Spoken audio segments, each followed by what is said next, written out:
थंडी खूप छान वाटते, पण त्याचाच परिणाम आपल्या त्वचेवर देखील होतो, चेहऱ्यावर होतो. ते पाहू शकता तुम्ही काय होतं, आपले हातपाय पांढरे पडतात, चेहरा असा व्हाईट व्हाईट पडतो आणि त्याचा परिणाम काय होतो, की आपल्याला चेहऱ्याला खूप खाज येते आणि हाताला पण आपल्या खूप खाज येते. आता ते घरगुती उपाय एक छान सांगते मी तुम्हाला. आपला चेहरा त्यांनी मॉइश्चरायझर पण होईल आणि चेहऱ्यावर छान ग्लो पण येईल. काय करायचं आहे, दूध घ्यायचे 2 चमचे, त्यामध्ये थोडंसं हनी टाकायचे, ते छान मिक्स करून घ्यायचे. आता हे तुम्ही काय करायचं, आपल्या बॉडीवर अप्लाय करू शकता, तुम्ही पूर्ण बॉडीवर देखील अप्लाय करू शकता.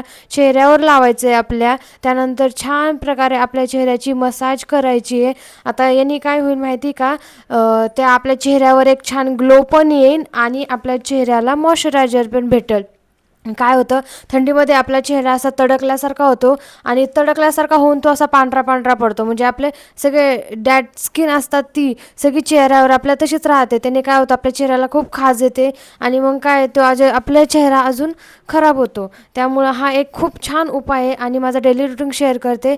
कपडे काढत होते मी आणि मग काय घड्यावर काढून ठेवल्या आणि माझा पिल्लू बघा झोपण तेवढं शांत,